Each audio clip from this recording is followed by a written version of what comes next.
Hey, friends. This is Martine Williams, and I am obsessed with all things mompreneur life and helping you to remix your priorities, your habits, your mindsets, and yes, even your relationships so that you can build a successful business without losing yourself in the process.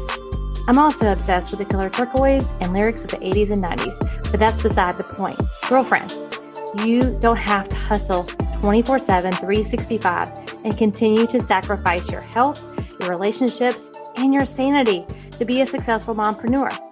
As a small town girl living in a lonely world to a six-figure mompreneur, I am here to teach you how.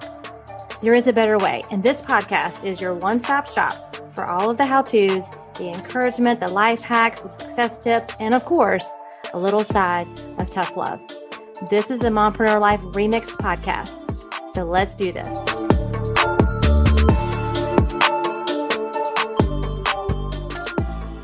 Well, hey friends, it's Thursday, which means another episode of the Mompreneur Life Remixed podcast. This is your host, Martine Williams. You're a CEO, Chief Encouragement Officer, and we're going to continue our series or our episodes on marriage. Since February is considered the romance month, I hope that the last episode really encouraged you and maybe had you thinking a little different about your marriage and just gave you some helpful tips to kind of get started. Because I know just over the years of coaching women over the last 14 years that there's different seasons in our marriage. And I've been married to be 22 years. And while our marriage is not perfect, I mean, we are still constantly working on it. I know some of you that are listening are in a really rough spot for various reasons. I know some of you maybe just got married, and I know some of you are, just maybe it's not bad, it's not good, it's just kind of like coasting, right? And you're just kind of coasting through your days, coasting through your months, your years, you're in the throes of parenting. And so marriage is, to me, super important for your kids, super important for your own well-being. And so I just wanted to dedicate some episodes, and this won't be the only month that I dedicate to marriage, because there's just so many things we can be talking about. And if there's something specific that, I don't talk about this month and that you would like me to cover or bring another expert on to talk about, nothing's off limits. So just shoot me a message on Instagram at Martine31Williams, and we can definitely look about having that on the show. So today I'm going to talk about 5 tips for your next date night, because I would say outside of the grace of God, date nights have been one of the number one things that have kept our marriage moving forward for lots of different reasons. And I know some of you may have not been on a date night in months. Anytime I talk about this on Instagram, I am amazed at the number of couples who have not been on a date night in years or months. And because it's just a part of who we are now as a couple, I have a really hard time understanding that. But I do know that there are people that are in that place. And I'm not coming from a place of judgment. I'm coming from a place of it can be better, and you can be more intentional about it. And we all have the same hours in the day. It comes down to, that word I always talk about is priority. And we kind of have this all or nothing mentality, or maybe it's just been so long. You're like, I don't even know what I would say. I don't even know what I would do. So you probably have heard the quote, if you don't take care of your wellness, you will be forced to take care of your illness. And I want you to think about your marriage in that place. If you don't take care of your wellness as far as your marriage goes, then you will be forced to take care of the illness, right? And the aftermath and the years and the years and the years of not tending to your marriage and not cultivating your marriage, to where you wake up one day and you don't even know who the other person is. And you probably don't even know who you are anymore, because you've been so focused, I would say, primarily, especially if you're a mompreneur, A, either on your kids, or B, on your business. And everyone else kind of gets the leftovers. And so I just wanted to kind of share really quickly, it's going to be a short episode, just 5 tips for your next date night. And the first one is you just got to schedule it. Okay. You just have to schedule it. Just like your hair appointments. If it's important to you, you make it a priority. If it's important to you, it goes on your calendar. And this could be a lunch date. This could be a breakfast date. This could be, again, putting the kids to bed early and having a later dinner. depending on the season of life that you're in. I mean, my kids are teens now. And so, we're actually kind of pulling to get more time with them. But when they were little, of course, they wanted all of our attention. And I think it's really important for them to see that our marriage is a priority. So you just have to schedule. And when I say schedule, I mean on your calendar, whether you use electronic or you use a paper planner, whether you'll have joint calendars together, talking about with your spouse what night is going to be best, what day is going to be best, and then get a sitter. If you have littles that can't be home alone, like go ahead and schedule all that in. And so that you have it. And bonus points if you can find someone who can consistently be your babysitter for date nights. So if you want to do date nights like we do every Friday night, then she's your standing babysitter. And these kind of things may seem super obvious and you're like, yeah, I know this, but knowledge doesn't mean that you're doing it. So you may know these things, but are you actually implementing them? Or are we using them as an excuse not to have a date night because we couldn't find a sitter or we couldn't, fit it into our calendars? You control your calendar. You control what goes in there. And again, if you don't take care of your wellness as far as your marriage, you're going to be forced to take care of the illness or you're just going to walk away. So the number one tip, and it's not sexy. I've said that before. It seems odd that you have to schedule in that time, but there's lots of things that are competing for your time and your attention. So don't overthink it. Don't get overwhelmed with it. Just pick a day, discuss it with your spouse, and get it scheduled in. And then get your sitter. Number 2 is to pick a fun, even better if it's an unexpected place for the date, or allow your spouse to do that. I don't know which one of you has more fun with the planning and or maybe that's been stopping you from having a date night because you're like, well, I wish he would plan it. Right? I wish he would be the one to take the initiative. I wish he would be the one to, be the romantic one and all of that. And sometimes that just comes down to communication. Like they can't read our minds and we can't read theirs. So just letting your spouse know, hey, I'm going to plan it this week. How about you plan it next week? And again, that just comes with communication.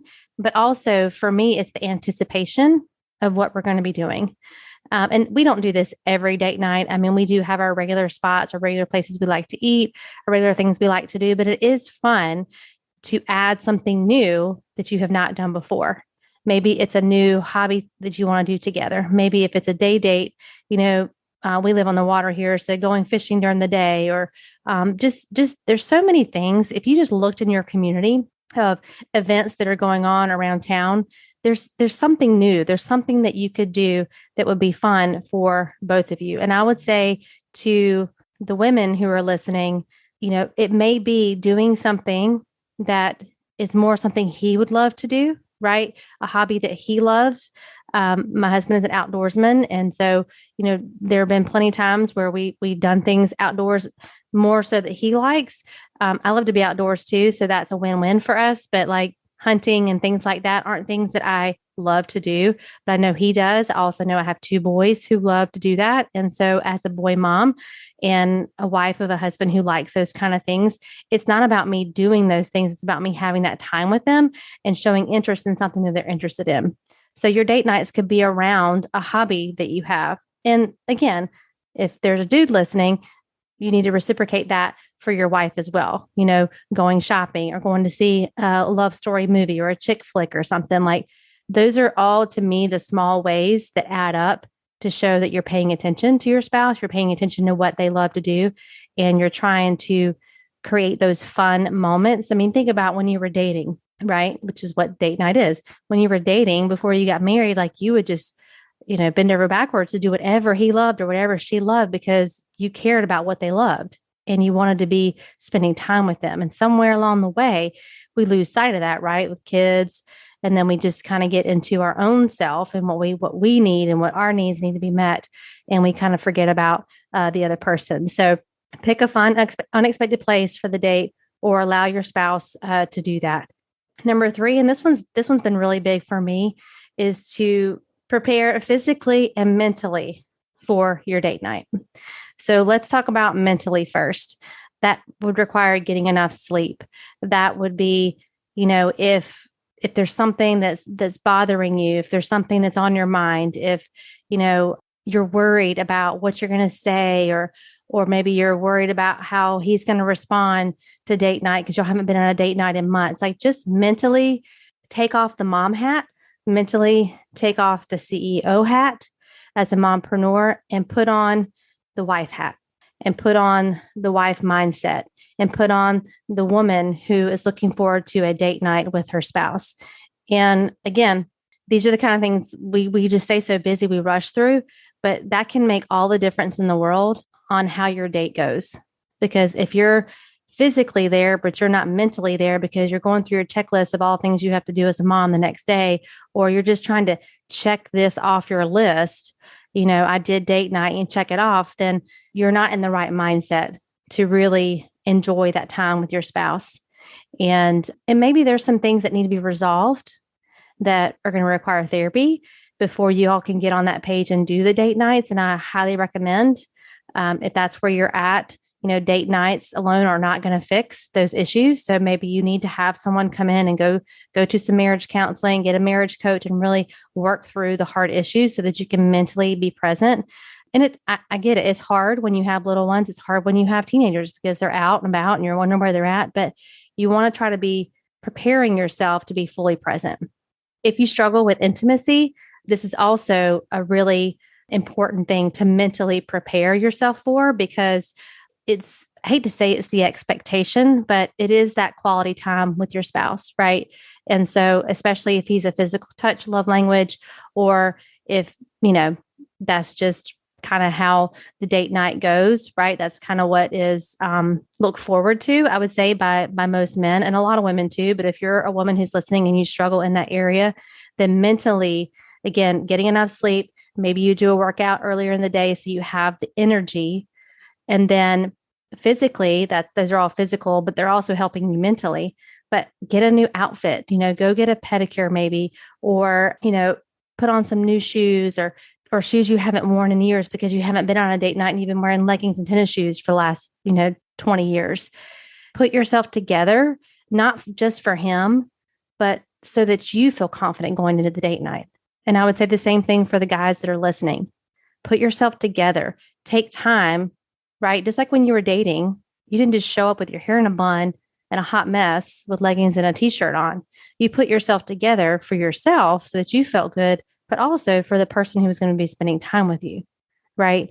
So this is not about just all your outward appearance, but when you put yourself together, which literally could take you 10 minutes to do, then you feel better showing up to the date.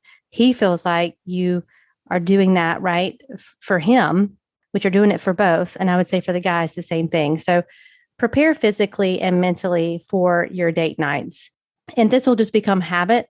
All of these things will just become habit the more you have your date nights. In the beginning, you might be like, you know what, Martine, I'm not going to do any of this. I'm lucky if I just get to be able to show up for dinner with my spouse. I would ask for you to look at how you're spending your time.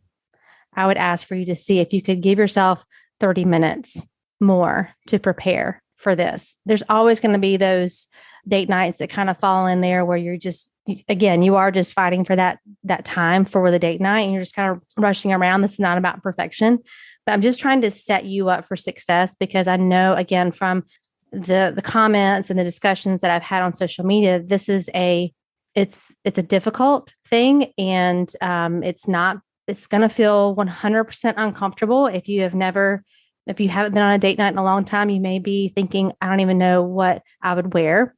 I don't know what we're going to say to one another, because all we have in common right now are the kids. So maybe, and y'all, you can get these on Amazon, you can get them anywhere. There's all kinds of couples cards, like conversation starters. Don't feel shameful for using those. I mean, if it's going to help cultivate a better relationship or a better date night, who cares, right? Who cares?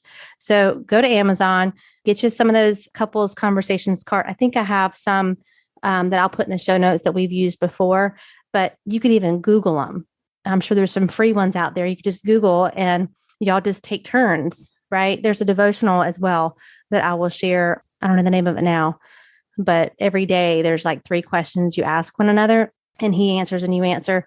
Actually, you write it out in the devotional. So that might be something good for you to not bring to the date night, but at least have those questions so that it again, for some of you, you're going to be getting to know one another again. For some of you, it's like starting at ground zero, and you have to start somewhere. You have to start messy, right? You have to start not understanding everything. You have to start trying to compromise, with where you go.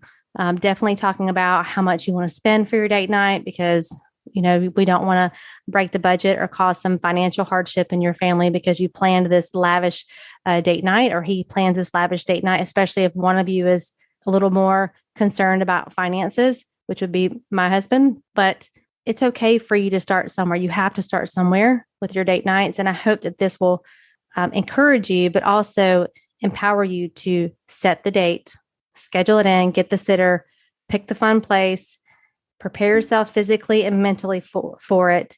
And then tip number 4 is to flirt all week long leading up to it. So this is a way for you to mentally prepare for it and to get excited about it. I mean, again, like you think back to when you were dating, you flirted all the time, right? You would send text messages, funny text messages, probably some sexy text messages, telling them how excited you are to spend time with them and how nice they look today, or just whatever. Just flirt all week leading up to it, whether it be through text, through phone, in the morning before you go to work or whatnot. Just spending that time, sending those little text messages really will help you get a little bit more connected for the date night, whenever the date night happens, or date day, whatever your date, I'm using air quotes, looks like.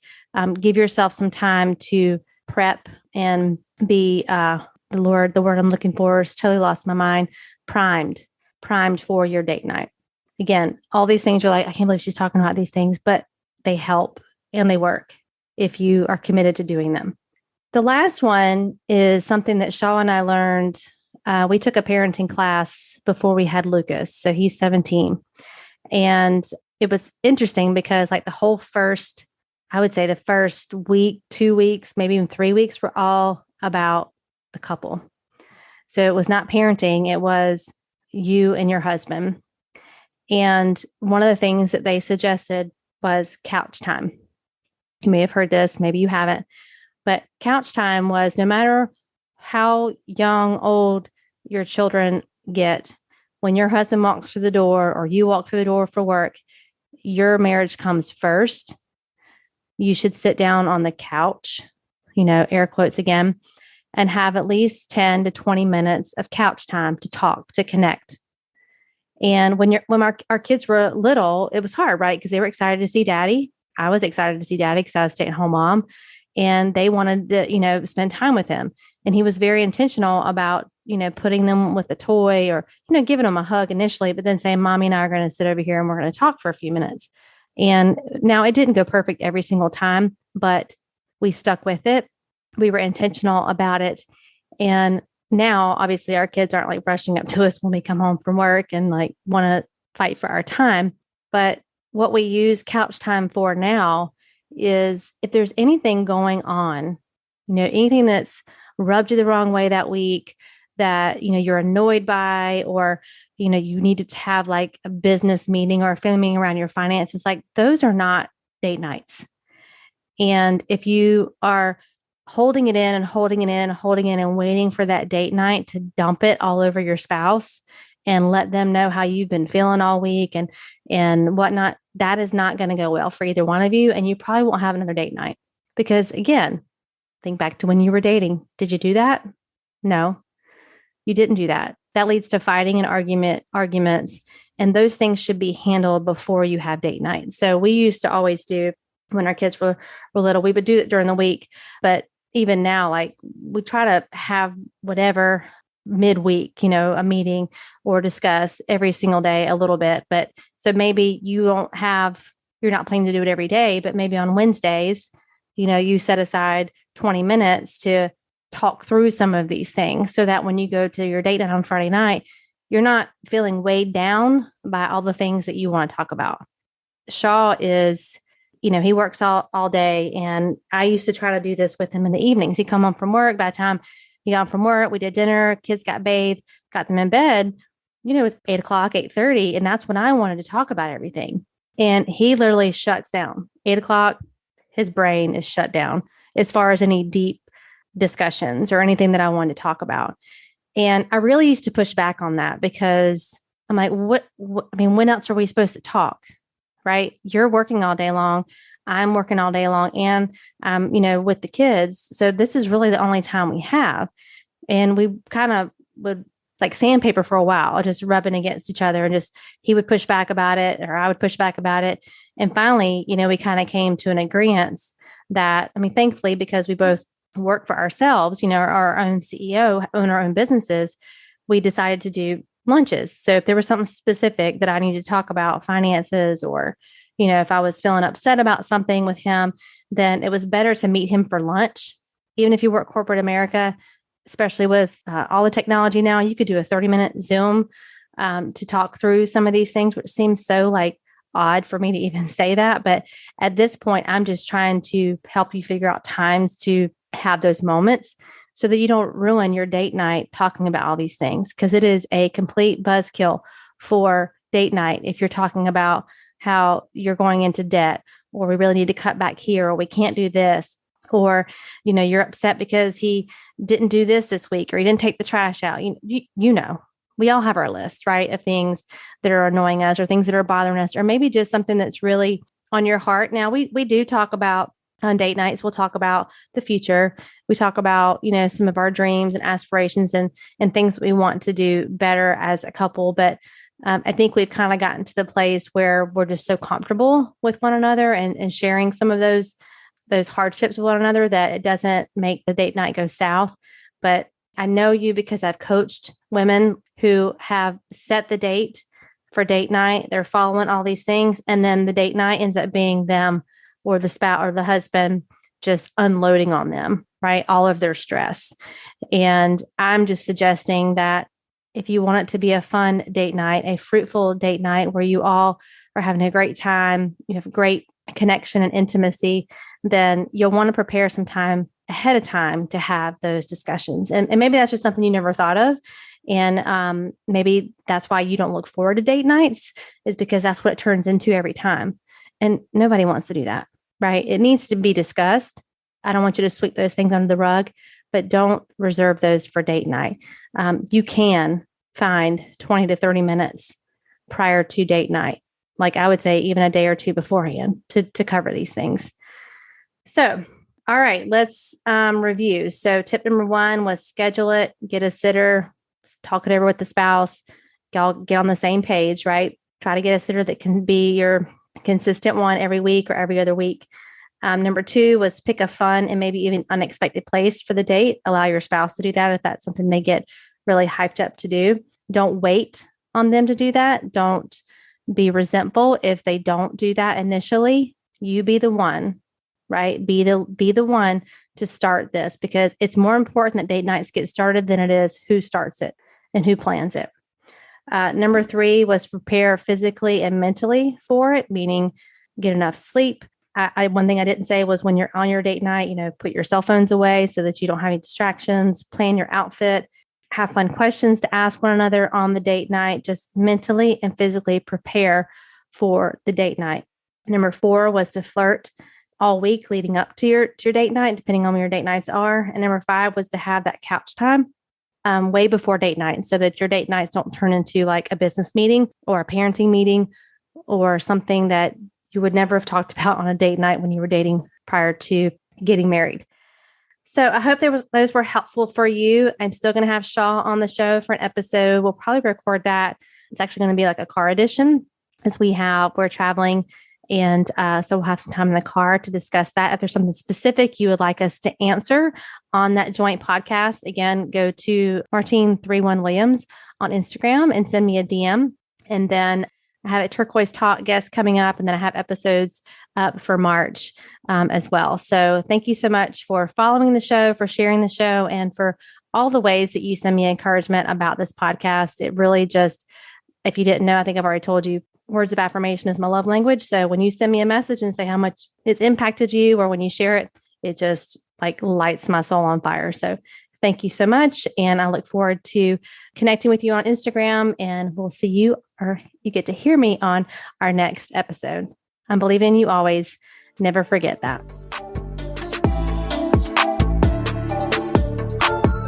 Well, that's a wrap, friends, for this week's episode of the Mompreneur Life Remixed podcast. Thank you so much for listening and for following the show. It means so much to me. And listen, friend, sharing is caring. So if you loved this episode and thought of some fellow mompreneurs who could benefit, send them the link. Share this episode or take a screenshot and head on over to Instagram and share and tag me at Martine31Williams. We are connected on Instagram, right? It's where you will get all the fun behind the scenes of my life and business as a mompreneur. Until next time, know that I am believing in you always.